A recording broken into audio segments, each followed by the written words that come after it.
کہ تمہیں یاد ہے کہ بلال آتے تھے حضور سے کہتے تھے یا رسول اللہ نماز کا وقت ہو گیا تشریف لائیں، تو وہ فرماتے تھے بلال میں نے کپڑے دھو کے لٹکائے ہیں ابھی سوکھے نہیں، دوسرا جوڑا کو نہیں کہ پہن کے آ کے نماز پڑھا سکوں۔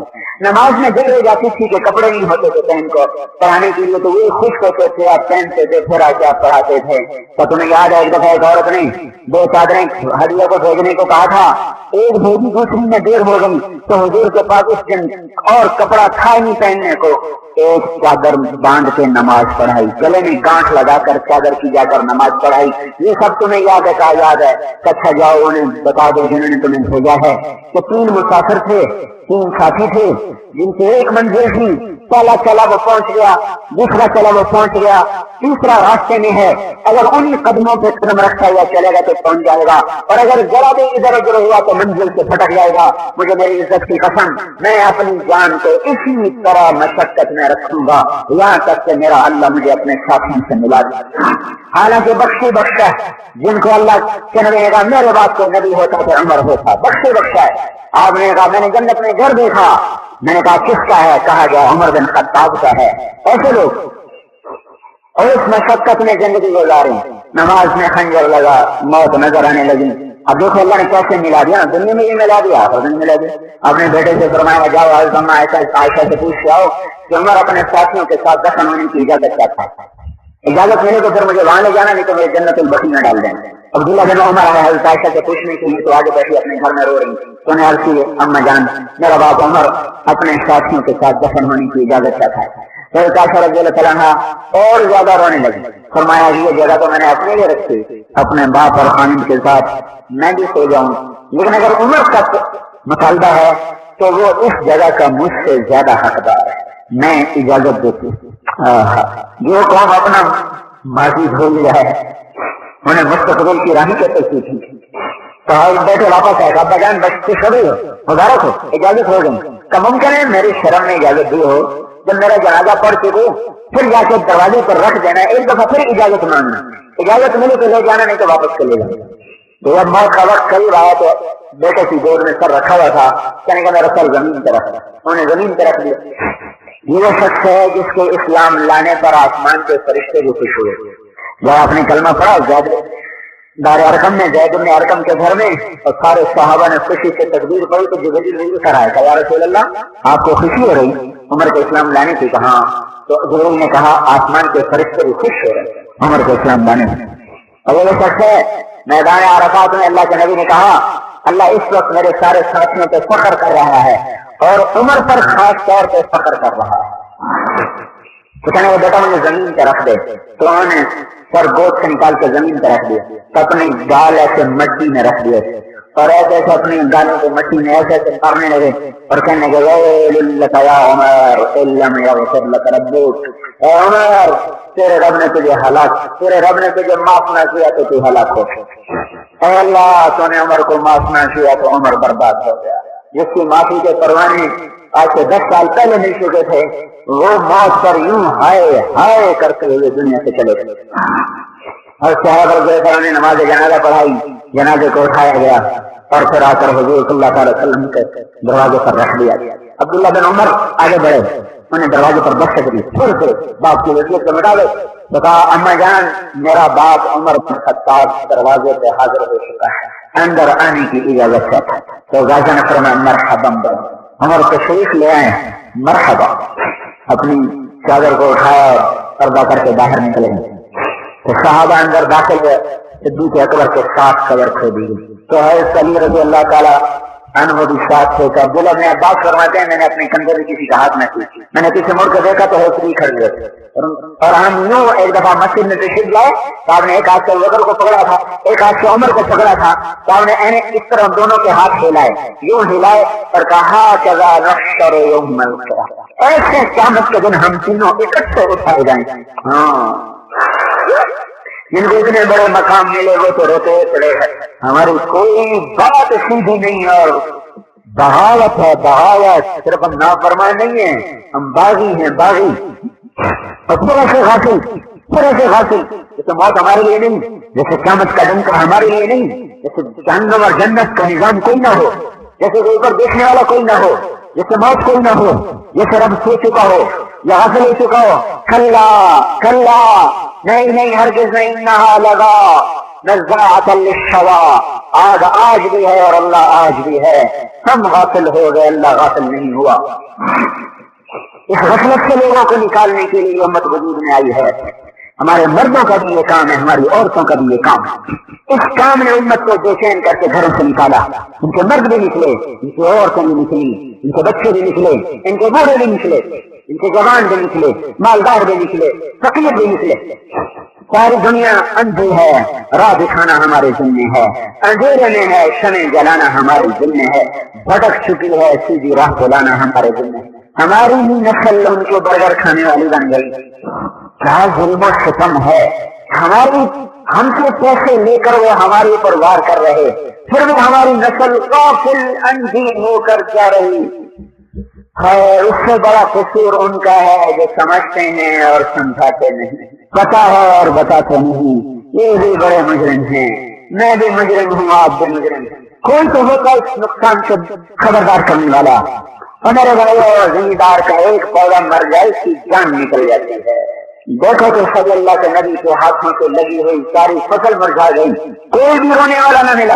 ایک کپاس کا پودا پھل نہ لے، سیر بدل جاتا، سر میں درد ہو جاتا ہے، فصل کا رنگ پیلا پڑ جائے، زمیندار کا دل بیٹھ جاتا ہے.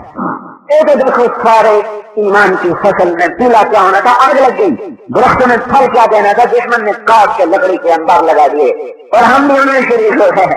ہم اصل میں ہم نے بہار دیکھی تھی، خزاں میں پیدا ہوئے، خزاں میں جوان ہوئے، خزاں میں کوئی بھی رونے والا نہ ملا. ایک کپاس کا پودا پھل نہ لے، سیر بدل جاتا، سر میں درد ہو جاتا ہے، فصل کا رنگ پیلا پڑ جائے، زمیندار کا دل بیٹھ جاتا ہے. تو دیکھو سارے ایمان کی فصل میں پیلا کیا ہونا تھا، آگ لگ گئی. درختوں میں پھل کیا دینا تھا، دشمن نے کاٹ کے لکڑی کے انبار لگا دیے اور ہم بھی ان میں شریک ہو گئے. ہم اصل میں ہم نے بہار دیکھی تھی، خزاں میں پیدا ہوئے، خزاں میں جوان ہوئے، خزاں میں بڑھاپے کو چل دیے، خزاں میں موت آلے. پچھلی ساری نسل اس طرح مر گئی. ہم نے بہار دیکھی نہیں.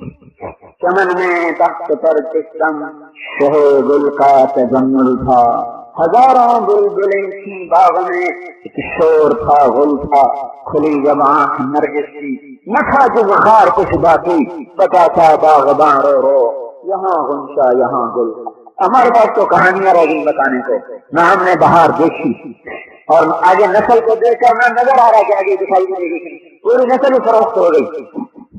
کوئی سیاست پہ بک گیا، کوئی گانے بجانے پہ بک گیا، کوئی دکانوں پہ فروخت ہو گیا، کوئی عزتوں پہ فروخت ہو گیا. منڈی بن گئی، امت منڈی میں آ گئی، منڈی میں آ گئے. غلے بکتے ہیں ایسے ہم بھی بک گئے. تو احسان عظیم ہے اس وقت بھائیو لوگوں میں آ کر انہیں آخرت کا پیغام بتانا. صحابہ کا ہم پر احسان ہوا تو انہیں گھر چھوڑے، بچے چھوڑے، وطن چھوڑا، خاک چھانی اور اس پیغام کو آباد دنیا کے آخری سرے تک پہنچایا. حالانکہ وہ لوگ تھے جنہیں دنیا میں جنت کی بشارت مل چکی، اس کے باوجود وہ نکلے، اپنی جان کے نذرانے پیش کی، ماں نے تربیت کی. ہماری تو عورت کی تربیت نہیں ہوئی، اسے پتہ ہی نہیں کہ مجھے نسل کو تیار کیسے کرنا ہے. اور ہم نے بھی عورت کے ذمہ اتنا ہی لگا دیا، روٹی پکائے اور چولہا گرم رکھے، گھر میں جھاڑو دلائے، میرے کپڑے دھو دے، بس ہماری عورت کا اتنا ہی کام ہے. ہماری عورت تعمیر ساز تھی، نسل انسانی تعمیر کرتی تھی. ام عمارہ رضی اللہ تعالیٰ عنہ کے بیٹے حبیب بن زید کو مسلمہ کذاب نے پکڑا. کہنے لگا ایک دفعہ کہہ دے میں اللہ کا رسول تو میں چھوڑ دوں گا. وہ کہنے لگا مجھے سنائی نہیں دیتا وہ کیا کہتا ہے. وہ کہنے لگا محمد اللہ کے رسول ہیں. کہنے لگا اشہد ان محمد رسول اللہ، میں گواہی دیتی ہوں محمد اللہ کا رسول ہے. کہنے لگا میں اللہ کا رسول ہوں. کہنے لگا مجھے تو سنتا نہیں تو کیا کہتا ہے. تو اس نے ایک ہاتھ آپ کا کاٹ لیا، کہا بول مجھے ایک دفعہ کہہ دے اللہ کا رسول جان بخشی جائے گی. کہنے لگا میں تو سنتا ہی نہیں، دوسرا ہاتھ کاٹ لیا. پھر کہنے لگا اب بھی موقع ہے بول دے کا، مجھے سنا ہی نہیں تھا، ایک پاؤں کاٹ لیا. پھر کہا اب بھی موقع ہے تو مجھے سنتا ہی نہیں تھا، دوسرا پاؤں کاٹ لیا. پھر کہا اب بول دے، اب بھی موقع ہے تو مجھے سنا ہی نہیں دیتا، کان کاٹ دیا. پھر گوشت ہڈیوں سے اتارنا شروع کیا. کہتا ایک دفعہ کہہ دے میں اللہ کا رضا کر، مجھے سنتا ہی ایسے جیسے بکری کا ہم گوشت ہڈیوں سے اتارتے ہیں، ایسے حدیث کی کھال اتار دی، گوشت کو چھوڑ دیا اور اس کو درد سے ذبح کیا کہ پرائے دیکھنے میں تو ان کے خون کے آنسو نکل آئے۔ لیکن جب اس کی سگی ماں میں ہمارا رضی اللہ تعالیٰ عنہ کو خبر پہنچی کہ تیرے بیٹے حدیث کو اس طرح ذبح کر دیا گیا، تو انہوں نے ارشاد فرمایا لہذا اليوم ارضعته وعند الله احتسبته، یہی دن دیکھنے کے لیے میں نے اسے دودھ پلایا تھا، وہی دن دیکھنے کے لیے دودھ پلایا تھا، اور مجھے امید ہے میرا اللہ مجھے اس کا صلہ دے گا۔ جیسے ہماری مردوں کی تربیت نہ ہوئی، عورتوں کی تربیت نہ ہوئی، اللہ تعالیٰ کے نبی نے پہلے دن سے اپنی امت کو اس محنت پر زندہ کر کے کھڑا کیا، عورتوں کو شریک کیا، مردوں کو شریک کیا، شادیاں بہت زیادہ کی، شوق تھا شادیوں کا شوق ہوتا تو 25 سال کی عمر میں 40 سال کی عورت سے شادی کرتے، 25 برس سے، اور ہمارا نبی تھا کیسا، ام معبد الخزاعیہ کہ خیمے سے آپ کا گزر ہوا، اس کو بکری کا دودھ نہیں تھا، آپ کو پیاس لگی بھوک بھی تھی، شام میں کچھ کھانے کو ملے گا، کچھ بھی، کیا یہ بکری کیسی ہے، کیا اس میں تو دودھ نہیں، کیا ادھر میرے پاس لیا، تو آپ بکری کو آپ نے لیا اور اس کے تھن پہ ہاتھ مارا اور تھن دودھ سے بھر گئے۔ ہم نے کہا برتن لیا، تو برتن لایا، آپ نے سارے برتن بھر دی، پھر ایک پیالے میں خود کیا اور گور کو پلایا، جو ساتھ راستہ بتانے والا تھا اس کو پلایا اور آگے چل دیے۔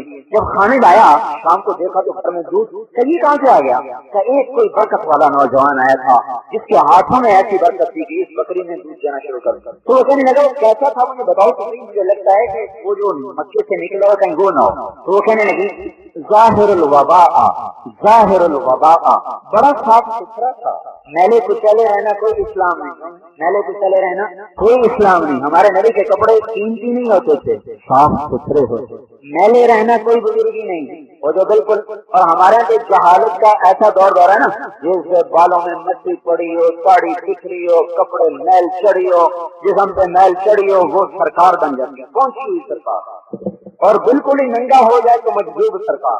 ایسی جہالت، ہمارے ملتان میں ایک مجذوب تھا، ننگ دھڑنگ خلقت کٹھی رہتی تھی، عورتیں مرد بیٹھ جس کو وہ گالی نکال دیتا، کہتے سائیں مبارک ہو سرکار، گال کر تمہارا بیڑا کر جائے۔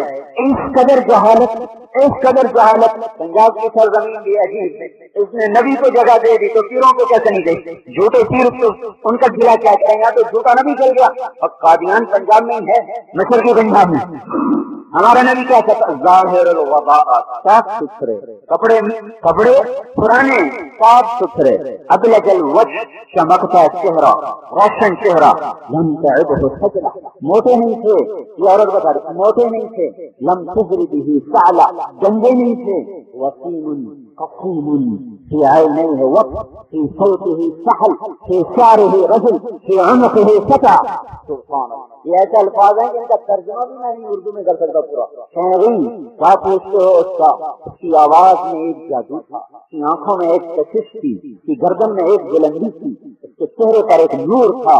وسیم قسیم، وسیم کسے کہتے ہیں، خوبصورت، قسیم بھی خوبصورت، لیکن وسیم وہ خوبصورت ہے جس سے جتنی دفعہ دیکھو اتنی دفعہ اس کا حسن بڑھتا ہے۔ وسیم وسامت، جب دیکھا پہلے سے زیادہ خوبصورت، جب دیکھا پہلے سے زیادہ خوبصورت، جب دیکھا پہلے سے زیادہ حسین، جب دیکھا پہلے سے زیادہ جمال و کمال۔ تب وہ کیا پوچھتے ہو، وسیم تھا، جتنی دفعہ نظر اٹھی اتنی دفعہ پہلے سے زیادہ خوبصورت نظر آیا۔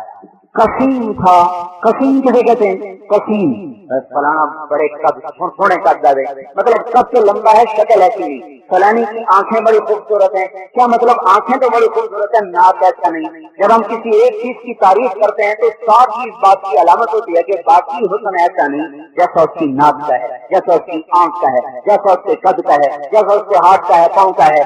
قسیم کسے کہتے ہیں، قسیم، قسیم جو جس طرف سے دیکھو حسن کا شاہکار نظر آئے۔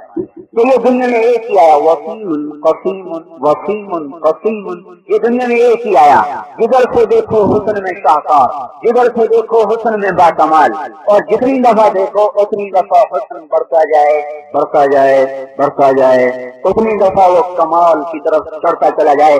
ایسا ہمارا نبی اذا تکلم الہ الوقار، جب بولتے تھے الہ البہا، ایک رونق آپ پہ چھا جاتی تھی۔ فاذا سکت الہ الوقار، جب آپ خاموش ہوتے تھے تو آپ پر ایک وقار چھا جاتا، اندر الصلاحہ، ترو تازہ، خوش ترو تازہ سبز ٹہنی کی طرح، لچکدار اس کا جسم. یہ ایک عورت لمبی چوڑی پوری ایک جلد حضور صلی اللہ علیہ وسلم کے حلیے پر ہی چلتی چلی گئی ہے. وہ سبل الہدی والرشاد سیرت کی کتاب پر ہر صحابی نے حضور صلی اللہ علیہ وسلم کو جیسے بیان کیا کہ ہمارا نبی کیسا تھا، ہمارا نبی کیسا تھا، ہمارا نبی کیسا تھا، ایک ایک چیز کو کھول کھول کھول کھول کے بیان کیا. یہ مبارک زندگی کا تعارف کروانا، یہ ہمارے ذمے. ایسے حسین آدمی کو کون لڑکی نہیں دے گا جوان خوبصورت ہماری جس کا حسن ایسا ہو کہ اللہ نے نمونہ ایک ہی بنایا پھر اور کوئی بنایا ہی نہیں. اور عائشہ فرماتی تھی اور یوسف علیہ السلام کو دیکھ کر عورتوں نے ہاتھ کاٹے تھے، میرے محبوب کو دیکھتی تو دل پہ چھریاں مار جاتی، انہیں پتہ ہی نہیں چلتا. آپ کا ظاہری چمک نور ایسا تھا جب کبھی آپ کے ماتھے پر پسینہ آ جاتا تھا نا تو اس میں سے شوائیں نکلنا شروع ہو جاتی. چرخا کاٹ رہے ہیں چرخا. آگے حضور بیٹھے ہوئے تھے گرمی اور آپ اپنا کوئی جوتا ٹھیک کر رہے تھے یا کپڑا ٹھیک کر رہے تھے تو پسینے سے قطرے ماتھے پر آ گئے، وہ چمکنے لگے. تو عائشہ نے چرخا چھوڑ کے آپ سے دیکھنا شروع کر دیا. تو آپ نے کیا دیکھ رہی ہو؟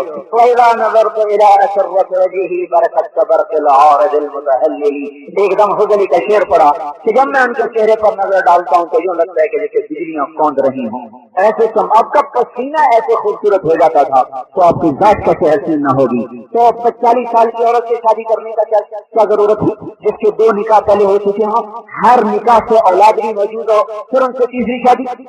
25 برس کی جوانی 40 برس کی ڈھلی ہوئی عورت کے ساتھ شادی اور عمر کے 25 برس ہونے کے ساتھ گزار، 50 برس کی عمر ایک عورت کے ساتھ گزار. اور جب 50 سال کے بعد ڈھلوان شروع ہو گئی، بڑھاپا شروع ہو گیا، اب دوسری شادی، تیسری شادی، چوتھی، پھر 5ویں، پھر 6ٹھی، پھر 7ویں، پھر 8، پھر 9، پھر 10، پھر 11. اس کو بھی کوئی شوق کی شادی کہہ سکتا ہے جو بھرپور جوانی تھی ایک عورت کے ساتھ گزارتا. جب دوسری شادی کے حضرت سودا سے وہ بھی 40 سال کے پیٹرن، تیسری شادی آپ نے حضرت عائشہ سے ایک کنواری لڑکی کا، باقی سب یا مطلقہ یا بیوہ یا مطلقہ یا بیوہ. اور اللہ کے امر سے کی ہے ہر شادی. ولا ان تبدل بهن من ازواج ولو اعجبك حسنهن. اللہ تعالیٰ کہہ رہا ہے یہی تیری بیویاں ہیں دنیا میں بھی جنت میں بھی، ان کے سوا تیرے لیے کوئی عورت جائز نہیں. امر الہی سے شادی ہو رہی. حضرت زینب صاحب شادی کرنا ہی نہیں چاہتے. زید بن حارثہ کی بیوی، زید بن حارثہ کو بیٹا بنایا ہوا تھا اور عرب میں دستور کا جس کو بیٹا بنا لے تو وہ سکا بیٹا شمار ہوتا تھا. وہ نام زید بن محمد چلتا تھا، وراثت میں حصہ ملتا تھا. اللہ اس بات کو ختم کرنا چاہتے تھے کہ بیٹا باپ کا ہوتا ہے، یہ کوئی نہیں کہ اس کو میں نے بیٹا بنا لیا. اللہ یہ بات ختم کرنا چاہتے ہیں. تو اللہ تعالیٰ ادعوہم لآبائہم، ان کو ان کے باپ کے نام سے پکارو. کیونکہ حضرت زید کا نام صرف قرآن میں آیا ہے، اس کے علاوہ کسی صحابی کا نام قرآن میں نہیں آیا. اور غالباً اس کی وجہ یہ ہے کہ جب اللہ تعالیٰ نے حضرت زید سے ایک فضیلت کو واپس کیا، کیونکہ زید بن محمد کہلاتا ہے، زید بن محمد آپ نے بیٹا بنایا تھا، بچپن میں کوئی ساتھ لے لیا تھا تو اللہ نے کہا نہیں زید بن حارثہ کہو، زید بن حارثہ کہو. تو زید پر بہت بڑا امتحان آیا کہ ہے میری اتنی بڑی نسبت مجھ سے چھن گئی. تو اللہ تعالیٰ نے اس نسبت کے لینے کے بدلے میں قرآن میں آپ کے نام کو ہمیشہ کے لیے زندہ کر دیا. فلما قضى زید منها وطرا زوجناها. سب بیٹے منہ بولا بیٹا سگا بیٹا، اس کی بیوی بہو انہوں نے دے دی طلاق. اللہ کا نکاح کرو نکاح کرو، اب آپ نکاح کرو. اب آپ نکاح کرنے پہ آ نہیں رہے کہ میں نے نکاح کیا تو سارا عرب کہے گا بہو گھر میں بٹھائی. تو جب آپ نے تھوڑی تاخیر کی تو اللہ پاک نے آسمان سے آئے تو تاکہ فلما قضى زید منها وطرا زوجناها کہا.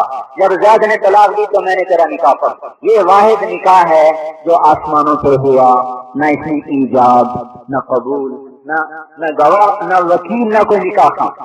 ایجاب قبول واجب ہے نکاح میں نے تیرے نکاح میں دیا یہ کہنا واجب ہے. اگلا کہے میں نے قبول کیا یہ کہنا واجب ہے. یہ نہ تو ہو ہی نہیں سکتا. ہمارے قدیر کے نوکر کا نکاح ہوگا تو وہ مولوی صاحب نے کہا ہاں بھائی میں فلانے نہیں تھی اتنے میرے تیرے نکاح جتنی تو قبول کی تھی پانچ جی میں سائنس سارے کی صلاح ہوئے. مولوی صاحب سارے کی صلاح نال نکاح نہیں ہونا تیری صلاح نہ ہونا. تو جب تک وہ یہ نہ کہے میں نے قبول کیا نکاح ہی نہیں ہوتا. کہ یہ ایک وہ نکاح ہے جس کا نہ کوئی نکاح کا ہے، جس کا نہ ایجاب ہے نہ قبول ہے نہ گواہ ہے نہ مہر ہے. آسمان سے اللہ نے کہا میں نے تیرا نکاح زینب سے کر دیا. تو آپ مسکرائے کون جا کے زینب کو خوشخبری دے گا کہ اللہ نے اس کو میری بیوی بنا دیا. تو خاتون بھاگی نہیں گئی، انہوں نے خوشخبری دی. تو زینب رضی اللہ عنہ اپنا ہاتھ اس کے گلے میں ڈالا اور سجدہ شکر میں 2 نفل پڑھے، سجدہ شکر بجا لیں۔ اور یہ 5 ہجری کا واقعہ ہے۔ اس ولیمے پر حضرت زینب نے کہا یا رسول اللہ یہ ولیمہ میں خود کروں گی، میں اپنے پیسے سے کروں گا۔ تو یہ ولیمہ بڑا تکلف ہوا، یعنی ایک گائے ذبح کی گئی اور ایک روایت میں بکری ذبح کی گئی، ایک روایت میں گائے ذبح کی گئی۔ تو غالباً گمان یہ کہ گائے والی روایت زیادہ صحیح ہے کہ ایک گائے ذبح ہوئی اور سارے مدینے کو روٹی کھلائی گئی۔ بکری والی روایت بھی صحیح ہے، معجزتاً اللہ تعالیٰ نے ایک بکری سارے مدینے والوں کو کھلا دی، لیکن ولیمے میں تکلف کیا گیا۔ یہ جو آپ نے کثرت سے شادیاں کی، یہ عورتوں نے دین کے کام کو زندہ کرنے کے لیے تھا کہ عورت اپنے آپ کو صرف بچے پالنے اور پرورش کرنے کی ذمہ دار نہ سمجھے اور صرف روٹی پکانے کی ذمہ دار نہ سمجھے، بلکہ اس امت کی عورت کی ساری دنیا میں اسلام پھیلانے کی ذمہ دار ہے اور سارے عالم کے انسانوں کو اللہ کا پیغام سنانے کی ذمہ دار ہے۔ اللہ تعالیٰ نے اپنے نبی کو 11 بیویاں عطا فرمائیں، تو آپ کی زندگی میں انتقال کر گئی حضرت خدیجہ اور حضرت زینب بنت خزیمہ، باقی 9 زندہ رہیں اور آپ کے بعد کافی دیر تک زندہ رہیں۔ ان 9 گھروں میں ہر وقت اللہ پاک کے دین کی تعلیم چلتی تھی، عورتیں آ کر سیکھتی تھی، آگے اپنے بچوں کو سکھاتی، خامدوں کو بتاتی، بیٹیوں کو بتاتی۔ اس طرح ہمارے نبی کی عورتوں کے ذریعے سے عورتوں میں دین جا رہا تھا، صحابہ کے ذریعے سے مردوں میں دین جا رہا تھا۔ یہ پیغام حق ساری دنیا میں پہنچانا میرے بھائیوں اس امت کی ذمہ داری ہے۔ ہماری عورتیں بھی ذمہ دار ہیں، ہمارے مرد بھی ذمہ دار ہیں کہ ہم اپنی نسبتوں کو توڑیں اور اپنے آپ کو حضرت محمد صلی اللہ تعالی علیہ وسلم کا امتی سمجھتے ہوئے پوری دنیا میں اس پیغام کو پہنچانے کی ذمہ داری قبول کریں کہ تکونوا شہداء علی الناس، ہم لوگوں پر حجت قائم کر دیں کہ اللہ ہے اور جنت ہے اور رسالت ہے اور یہ کتاب اللہ ہے۔ اس کی محنت ہمارے ذمہ۔ ہماری جماعت گئی 2000 میں امریکہ، ایک نوجوان ملا کراچی کا، اس نے بڑا کمال دکھایا۔ وہاں ایک ییل یونیورسٹی، ییل بڑی مشہور یونیورسٹی، وہاں ایک پروفیسر کا لیکچر تھا عیسائیت پر، PhD ڈاکٹر عیسائیت، یہ بھی اس میں شامل تھا کہ 400 کا مجمع سب PhD، یہ خود بھی PhD تھا۔ انہوں نے عیسائیت کی تبلیغ کی، پھر کہا بھی کوئی سوال، تو یہ کھڑا ہوا تھا میرا ایک سوال کیا 3 خداؤں کو آپ ثابت کریں عقلی طور پر، تو تین ہیں، اس کی کوئی عقلی دلیل ہے ہی کوئی، لہٰذا اس میں اس چکر کھا جاتے ہیں۔ وہ کہتا بس اس کو کڑوا گھونٹ سمجھ کے 3 لوگ 3 ہیں، دلیل ہے وہ کیسے؟ تو جب وہ دائیں بائیں ہونے لگا تو نے کہا میں دلیل دیتا ہوں کہ اللہ ایک ہے 3 نہیں۔ میں نے کہا تمہارے پاس کیا دلیل ہے؟ کہ یہ ہماری کتاب دلیل ہے، ہمارا قرآن دلیل ہے۔ کہ یہ کیسے ثابت ہو کہ یہ قرآن اللہ کی کتاب ہے؟ کہ اس کی میرے پاس دلیل ہے۔ یہ تمہارے پاس کمپیوٹر ہے، سپر کمپیوٹر اس کو کہتے ہیں، وہ 1 منٹ میں 1 ارب زاویوں سے چیز کو دیکھ لیتا ہے، 1 ارب زاویوں۔ کیسے؟ اس کمپیوٹر کو قرآن میں ڈالو اور اپنی انجیل کو بھی ڈالو، اپنی بائبل کو بھی ڈالو، یہ سارا قرآن 19 کے ہندسے کے ساتھ ساتھ چلتا ہے۔ جیسے بسم اللہ الرحمن الرحیم کے 19 حرف، 19 قرآن کی صورتیں 119 ہیں اور 19 اس کے حرف ہیں۔ اس طرح ہر صورت، ہر آیت، ہر مضمون 19 کے ہندسے کے ساتھ ساتھ چلتا ہے۔ تم اسے پرکھو، کہیں 19 کا ہندسہ لوز ہو جائے تو یہ اللہ کی کتاب نہیں۔ اب تم بائبل کو بھی ڈالو، یہ ہر جگہ ٹوٹ جائے گی، ہر جگہ ٹوٹ جائے گی۔ اس سے پتہ چلے گا تمہاری کتاب بدل چکی ہے، میری کتاب نہیں بدل۔ میں نے کہا اچھا ہمیں 1 ہفتے کی مہلت دے دی۔ 1 ہفتے کے بعد دوبارہ سارے وہ PhD کرتے ہوئے وہ پروفیسر آیا، کہ بھائی ہم نے تمہاری کتاب کو دیکھا اور پورا ہفتہ دیکھا، کسی جگہ بھی ہم نے اس میں نہ جھول دیکھا، نہ 19 کے ہندسے کو ٹوٹتے دیکھا۔ تو یہ بات حق اور سچ ہے کہ ایک ہندسے پر اتنی بڑی کتاب کو گھمانا انسانی طاقت کی یہ بات نہیں، واقعہ یہ اللہ ہی کا یہ شاہکار ہے۔ اور اس پر 70 آدمی مسلمان ہوئے، بشمول وہ PhD پروفیسر جو عیسائیت کی دعوت دینے آیا، اس کے ساتھ 70 PhD مسلمان ہوئے۔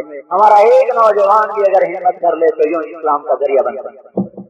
ہم نے کبھی سوچا ہی نہیں کہ ہم نے دنیا میں اسلام پھیلانا۔ ناظم بننے کے شوق کرے ہوئے، ہوٹل بنانے کے شوق کرے ہوئے، ہوٹل گھر ہوٹل بن گئے، بس کمائیوں کے شوق، ذمہ داروں کو اپنے شوق، تاجروں کو اپنے شوق، جوانوں کو اپنے شوق، مردوں کو اپنے شوق، عورتوں کو اپنے شوق، اور بھائی کو یہ شوق بھی بنا ہے کہ اللہ میں نے تیرے ایمان کو، تیرے اسلام کو دنیا میں زندہ کرا۔ تو یہ محنت سانجھی ہے مردوں کی بھی عورتوں کی، اس کو لے کر ساری دنیا میں پھرنا یہ اس وقت کی سب سے بڑی ندا اور صدا ہے اور سب سے بڑی ضرورت ہے بھائیو۔ ایک آدمی کا کلمہ پڑھ لینا 700 زمین کی بادشاہی سے بڑی تھی۔ جبلہ بن اہم عرب سردار تھا، مرتد ہو گیا، مسلمان ہوا پھر مرتد ہو گیا، پھر روم چلا گیا، وہاں استنبول میں روم کے بادشاہ نے اس کا بڑا اعزاز کیا۔ حضرت عمر نے ایک وفد بھیجا، وہ وفد اس سے ملنے گیا، انہوں نے اس کو اسلام کی دعوت دی۔ وہ کہنے لگا میں مسلمان کیسے ہو سکتا ہوں، میں نے تو بہت بڑی غلطی کی۔ تو انہوں نے اس سے کہا کہ تو خالی اسلام چھوڑ کے آیا ہے، طلحہ نے اسلام بھی چھوڑا، نبوت کا دعویٰ بھی کیا، توبہ کر لی تو عمر نے اس کی توبہ قبول کر لی، اب وہ ہمارے ساتھ ہے، تو توبہ کر تیری بھی قبول ہو جائے گی۔ کہنے کا ٹھیک ہے میں توبہ کرتا ہوں، مسلمان ہوتا ہوں، پر میری دو شرط۔ پہلی شرط یہ کہ عمر اپنی بیٹی میرے نکاح میں دے، دوسری شرط یہ ہے کہ اپنے بعد خلافت مجھے لکھ کے دے۔ وہ کہنے لگا بیٹی کا مسئلہ تو میں ابھی طے کرتا ہوں، تو میں عمر کی طرف سے میں ضامن تجھے نکاح میں اس کے بچی لے دوں گا، لیکن حکومت کا مسئلہ خلافت کا اجتماعی ہے، میں اکیلا فیصلہ نہیں کرتا۔ ان کا ٹھیک ہے یہ میری شرط عمر کو بتا دو۔ یہ وفد واپس آیا، حضرت عمر کو بتایا تو حضرت عمر نے فرمایا ارے اللہ کے بندے خلافت کا وعدہ بھی کر دیتے، دوزخ سے تو بچ جاتے، دوزخ سے تو بچ جاتے، کہہ دیتے کہ حکومت بھی دے دیں گے تو مسلمان ہو جاؤ۔ ایک آدمی کو مسلمان بنانا پوری سلطنت کو داؤ پہ لگانے سے ہمیں زیادہ محدود ہوتے ہیں، ہم سلطنت داؤ پہ لگا سکتے ہیں، ایک آدمی کو کفر نہیں دیکھ سکتے، یہ ہمیں مزاج دیا گیا۔ پھر ایک دفعہ دوبارہ آپ نے وفد بھیجا تو آپ نے ان سے کہا اب جب جاؤ تو جبلہ سے کہنا ہے کہ عمر کہہ رہا ہے کہ میں وعدہ کرتا ہوں حکومت بھی تمہیں دے دوں گا، تو مسلمان ہو گیا۔ تو یہ وفد جب وہاں پہنچا استنبول میں، تو جب یہ شہر میں داخل ہے تو آگے سے ایک جنازہ آ رہا، انہوں نے پوچھا کہ کس کا جنازہ ہے، ان کا یہ جبلہ بن اہم کا جنازہ۔ تو بھائی یہ تو ایک شخص کو اسلام پہ لانے کے لیے پوری حکومت کو دو سے لگانے کو تیار، یہ جذبے دوبارہ زندہ ہو جائیں ہمارے بچوں میں، ہماری بچیوں میں، ہمارے مردوں میں، ہماری عورتوں میں۔ اس کے لیے وقت لگانا پڑے گا، نکلنا پڑے گا، سیکھنا پڑے گا۔ آپ کے پاس سارا پاکستان آتا ہے، اگر آپ مری والے تبلیغ کا کام اپنا کام بنا لیں تو جو لوگ یہاں گناہ کرنے آتے ہیں وہ بھی توبہ کر کے واپس، بلکہ آپ اپنی کمائی سے سمجھو کہ جو بھی آئے گا اس سے توبہ کروائیں، کیونکہ اکثر آنے والا مجمع غفلت ہے، اکثر آنے والے لوگ غافل ہیں، 5 انگلیاں برابر نہیں ہیں، لیکن اکثریت ایسوں کی آتی ہے جو یہاں وقت ضائع کرنے آتے ہیں، گناہ کرنے آتے ہیں۔ آپ صرف ہوٹل کا فکر نہ کرو ہم نے ہوٹل چلانے، آپ اس کے ساتھ ساتھ یہ فکر کرو ہمیں ان سے توبہ بھی کروائیں، ان کو اللہ کے رسول کا غلام بھی بنانا ہے۔ یہ سوچ اگر آپ کی زندہ ہو گئی تو مری میں بیٹھے بیٹھے سارے پاکستان کے لوگوں میں آپ کے برکات، آپ کے ثمرہ جا سکتے ہیں، کہاں سے لوگ توبہ کر کے جائیں گے، آپ کا کھاتا کھلتا چلا جائے گا۔ ہر ہوٹل کو مسجد کا نمونہ بنا دو، ہر کرائے کے کمرے کو مسجد کا نمونہ بنا دو کہ جو بھی آئے وہ شرم سے گناہ کرنا چھوڑ دو۔ ماحول ایسا بناؤ کہ انہیں شرم آئے گناہ کرتے۔ اب تو ماحول ایسا بنا ہوا ہے کہ گناہ کے لیے دعوت چلتی ہے اور گناہ کے لیے شے ملتی ہے۔ آپ بھائی ایسا ماحول بناؤ کہ گناہ کرنے والا بھی توبہ کر کے جائے گا، شرم آتی ایسے پاک ماحول میں میں کیسے گناہ کروں۔ تو ماحول ایسا بناؤ تو انشاءاللہ آپ کا کھاتا سارے ملک میں کھل سکتا ہے اور اس کے ذریعے سے ساری دنیا میں کھل سکتا ہے۔ اس کے لیے بولو بتاؤ بھائی آج تک جو ہوا اس سے تو کرو توبہ۔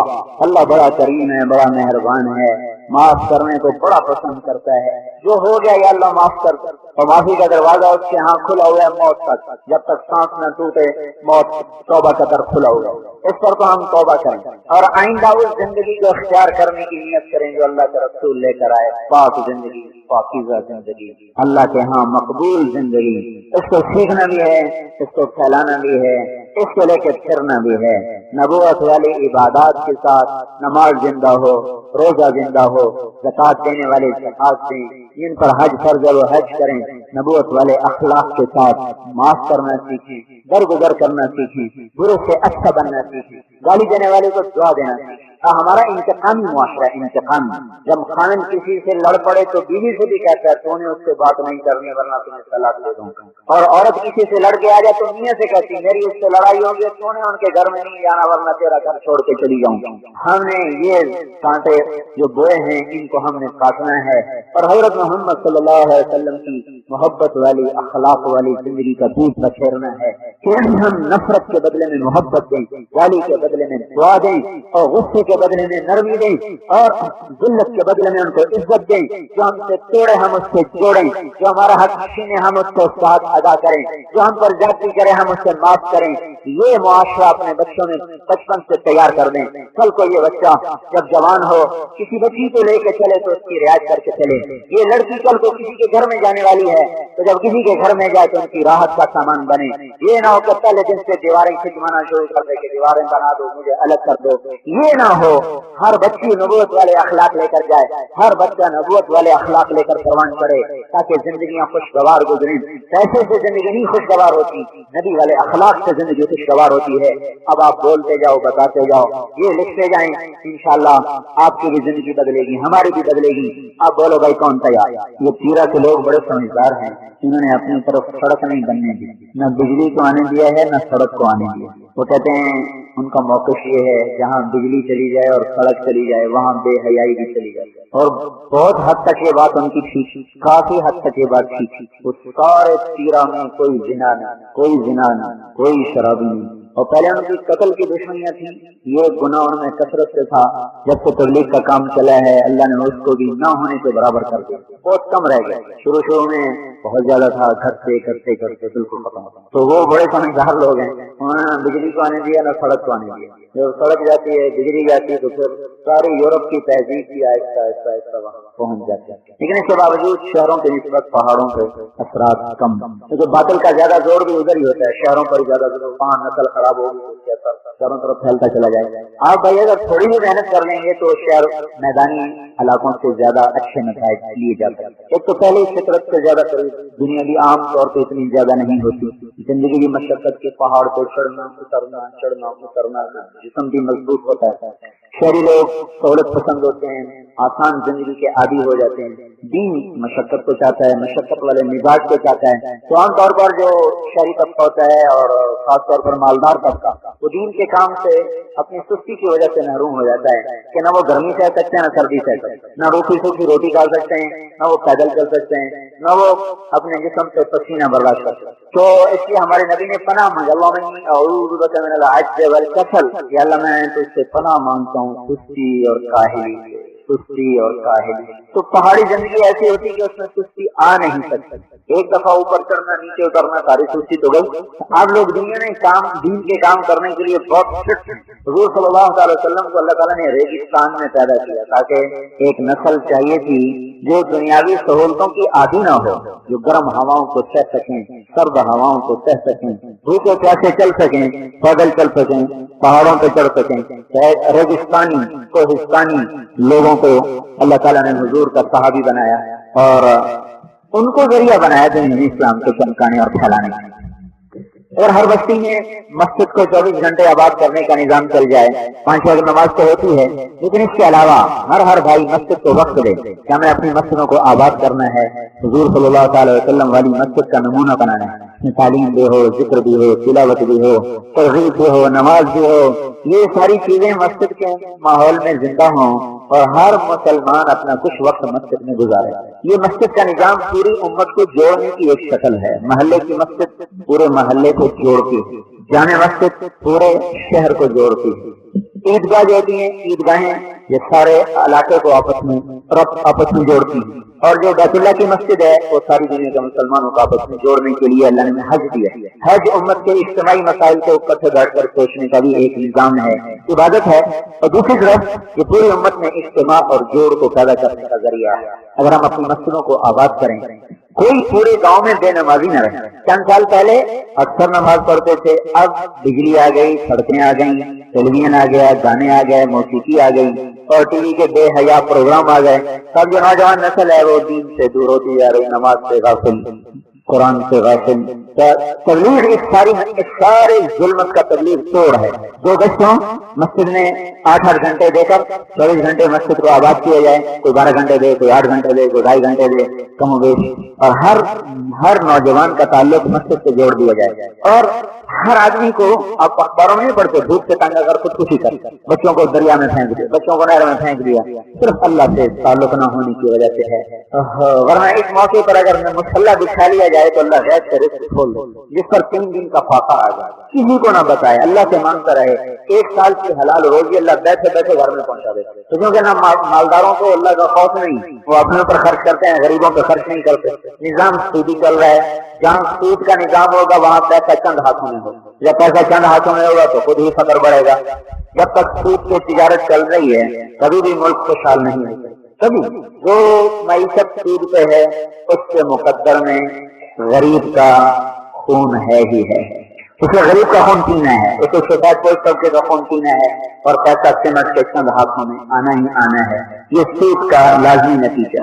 اس کا ہم سود کو تو بدل نہیں سکتے، اس سوائے کہ انفرادی طور پر ہم اس میں حصہ نہ لیں، اور نظام کیسے بدلیں تو ہمارے ہاتھ میں نہیں، اور ٹکراؤ کی پالیسی ہمارا طریقہ نہیں۔ ہم نماز سے ڈالیں لوگوں کو، نماز پڑھو اللہ سے مانگو، نماز پڑھو اللہ سے مانگو۔ اللہ کی قسم جہاں سارے مادی اسباب و وسائل کی حد ختم ہو جاتی ہے، وہاں سے نماز کی حد شروع ہوتی ہے۔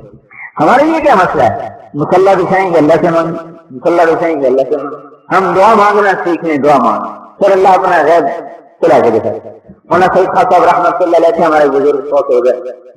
ہاں جی، میں نے ان کا دسترخوان چلتے دیکھا جیسے بادشاہ بھی نہیں چلا سکتے۔ 6 سال میرا ان کے ساتھ سفر گزرا، اور شام تک جو پیسہ آتا تھا میرے ہاتھوں سے لاکھوں روپے انہوں نے تقسیم کروایا، اس کو دے دو، اس کو دے دو، اس کو دے دو، وہاں دے دو، وہاں دے دو۔ میرے کو جمع کر لیتے تھے، پھر وہ آگے کے لیے رکھتے تھے۔ ایسے کینیا میں وہ اپنے کپڑے تقسیم کرتے رہے، ایک جوڑا کن پہ رہ گیا، ایک پیچھے رہ گیا دھونے کا، تو وہ ایک آدمی کرنے کے لیے جوڑا اس کو دے دو۔ تو ہمارے ساتھی ہیں جاوید، انہوں نے کہا کہ بھائی یہ آخری ہے، ایک آپ نے پہنا ہوا ہے، یہ دوسرا ہے، ایک تو رکھیں، ایک دھویا جائے دوسرا پہنا جائے۔ کہنے گے میں نے بڑی مشکل سے غیب کا دروازہ کھلوایا ہے، تو میرا بند کروانا چاہتا ہے، تو میرا بند کروانا چاہتا ہے، دے دو اس کو۔ دے دیا۔ جوہانسبرگ کے ایئرپورٹ پر اترے تو وہاں ایک آدمی پہلے سے 6 جوڑے تیار کر کے لایا ہوا ہے۔ سوڈان کے سفر میں ایک جگہ گاڑی خراب ہو گئی، ٹرین، وہاں کی ٹرینیں پاکستان سے بھی چھٹی۔ اس سے تھوڑی دیر پہلے انہوں نے کہا تھا کہ میں ایک ایسی دعا جانتا ہوں، جنگل میں بھی مانگو تو اللہ رزق پہنچائے۔ وہ گاڑی جنگل میں کھڑی ہو گئی، 1 گھنٹہ 2 گھنٹہ 3 گھنٹے 8 گھنٹے کھڑی رہی۔ اب ساری جماعت کو لگی بھوک، ان کا حضرت وہ دعا مانگے، ہمیں تو بھوک لگی، ملتا کچھ ہے نہیں۔ تو دعا تو قرآن کی ہے، قرآن یہی ہم بھی پڑھتے ہیں، صحابہ نے بھی پڑھا تھا۔ تو انہوں نے موسیٰ علیہ السلام والی دعا پڑھی ہے، لما انزلت الی من خیر فقیر، اے اللہ میں تیری خیرات کا بھوکا ہوں۔ آدھا گھنٹہ گزرا ہوگا، پونا گھنٹہ، 20 منٹ سے پونے گھنٹے کے درمیان ایک کالا جنگل سے بھاگتا جا رہا، سر پہ ٹوکرا رکھا ہوا، تو بھاگا آیا سیدھا ڈبے میں چڑھا جہاں مولانا بیٹھے ہوئے، ان کے سامنے ٹوکرے کو رکھا اور انہی قدموں پہ بھاگا، پیچھے پلٹ کے نہ بولا نہ کہا کیا ہے کیا نہیں، اور جاتے کا بھی پتہ نہ چلا، چھلاوے کی طرح رہے وہ۔ کپڑا ہٹا کے دیکھا تو پورا بکرا دھونا ہوا اس میں رکھا ہوا۔ چلو میں کھاؤ، ناک میں بول کھاؤ بھائی، نماز پڑھنا سیکھ لو، اللہ کی قسم غیب سے رزق ہے۔ سامنے اپنے اللہ سے تعلق ہی نہیں جوڑا کہ ہمیں مشکل میں اس کو پکاریں، لہذا جب پیسے ختم ہوتے ہیں تو کوئی خودکشی کرنا شروع کر دیتا ہے، کوئی ڈاکے مارنا شروع کر دیتا ہے، کوئی ظلم و ستم پہ اتر آتا ہے، کوئی خوش کرتا ہے، کوئی خوش کرتا ہے۔ بھائی اللہ کے سامنے مسلح بھی اللہ کو سادے بگے تو دے۔ ہم نے یعنی اللہ سے خصوصی دروازے سے لینا ہی چھوڑ دیا۔ جس کھڑکی میں رش زیادہ ہے وہ دھکے کھا رہے ہیں، تو ایک کھڑکی خالی پڑی ادھر جاتے کوئی نہیں، وہ کہہ رہا بھائی ادھر سے بھی لے لو، ادھر سے بھی راشن ملتا ہے، ایک بھی پڑے ہوئے سارے۔ ہمیں نماز سے راشن دعاؤں سے ملتا ہے، صدقے سے ملتا ہے، روزے سے ملتا ہے، روزے دھونے سے ملتا ہے، ٹھیک ہے نا بھائی؟ نیت کر لیا سب نے۔